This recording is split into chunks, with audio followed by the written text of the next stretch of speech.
നമ്മൾക്കറിയാം social media influence കൊണ്ട് ഒരുപാട് കുടുംബങ്ങൾ നശിക്കുന്നു. ഇതിൻ്റെ ഒരു പ്രധാനപ്പെട്ട കാരണം ഒരുപാട് കെയർ ടേക്കേഴ്സ് ഇപ്പോൾ ഈസിലി അവൈലബിൾ ആയതുകൊണ്ടാണ്. Care takers in the sense care കൊടുക്കുക.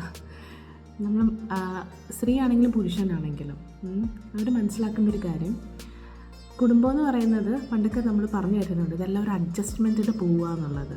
That is true.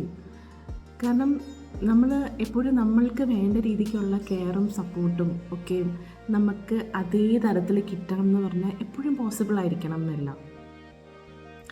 ബിക്കോസ് നമ്മൾ ആ കുടുംബത്തിന് വേണ്ടിയിട്ട് കഷ്ടപ്പെടാനും ഒക്കെയും ഇറങ്ങിത്തിരിക്കുമ്പോൾ എപ്പോഴും ഈ പറയുന്ന കണക്ക് നമ്മൾക്ക് ആ ഒരു തരത്തിൽ തന്നെ കെയർ കിട്ടണം എന്നോ ആ സ്നേഹം അതുപോലെ തന്നെ നമുക്ക് കിട്ടണം എന്നുള്ളത് ഒക്കെ നമ്മൾ പ്രതീക്ഷിക്കുന്നത് വളരെ വളരെ ബാലിശമായിട്ടുള്ള കാര്യമാണ്. പക്ഷേ ഇവിടാണ് നമ്മൾക്ക് ആ പറയുന്ന ആ ഒരു മ്യൂച്വൽ അണ്ടർസ്റ്റാൻഡിങ്, കുടുംബത്തിൽ ഭാര്യയും ഭർത്താവും തമ്മിൽ ഒരു ട്രാൻസ്പെറൻ്റ് ആയിട്ടുള്ളൊരു റിലേഷൻ ഉണ്ടെങ്കിൽ അവർക്ക് എല്ലാ കാര്യങ്ങളും തുറന്ന് പറയാനുള്ളൊരു സ്വാതന്ത്ര്യം ഇവിടെ ബിൽഡ് ചെയ്തെടുത്തില്ലെങ്കിൽ ഓഫ് കോഴ്സ് ഇവിടെ കെയർ ടേക്കേഴ്സ് വീണ്ടും വീണ്ടും കൂടി വരും. ഈ കൂടി വരുന്നത് അവർക്ക് പ്രത്യേകതരം മോട്ടീവാണ്. ലൈക്ക് മേ ബി അതൊരു ഫിനാൻഷ്യൽ ബെനിഫിറ്റ് ആയിരിക്കും ഈ കെയർ ടേക്കേഴ്സിന്.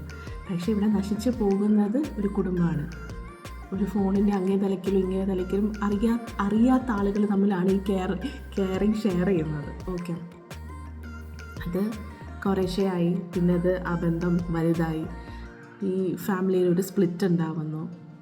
ലാസ്റ്റ് ആയിരിക്കും അറിയുന്നത് ഇതൊരു ഒരു നാശത്തിലോട്ടായിരിക്കും ഇത് പോകുന്നത്.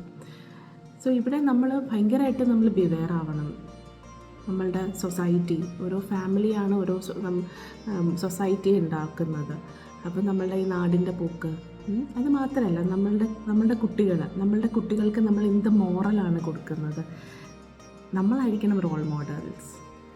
അപ്പം അച്ഛനും അമ്മയും ഇതുപോലെ അവർ കെയറിൻ്റെ പിറകിൽ പോവുകയാണ് എന്ന് പറയുമ്പോഴത്തേക്ക് കുട്ടികൾ നാളെ അവർ ഏത് തലത്തിലോട്ടാണ് പോകുന്നതെന്നുമൊക്കെയും നമ്മൾ ചിന്തിക്കേണ്ട കാര്യമാണ്.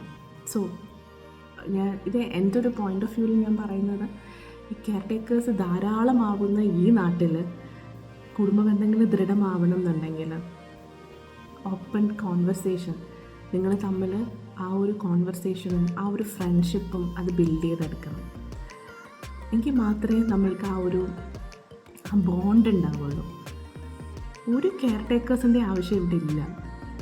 അണ്ടർസ്റ്റാൻഡിങ്, നിങ്ങൾ തമ്മിലുള്ള ഒരു അണ്ടർസ്റ്റാൻഡിങ്ങിൽ വേറെ ഒന്നും ഇവിടെ ആവശ്യമില്ല. Friendships it's okay. പക്ഷേ അതിൽ വിട്ട് നമ്മൾ കുടുംബത്തെ വിട്ട് നമ്മൾ ഒരു കെയർ ടേക്കറിൻ്റെ പുറകെ പോകുമ്പോൾ നശിക്കുന്ന ഒരു പാരമ്പര്യമുണ്ട്. സൂക്ഷിക്കണം.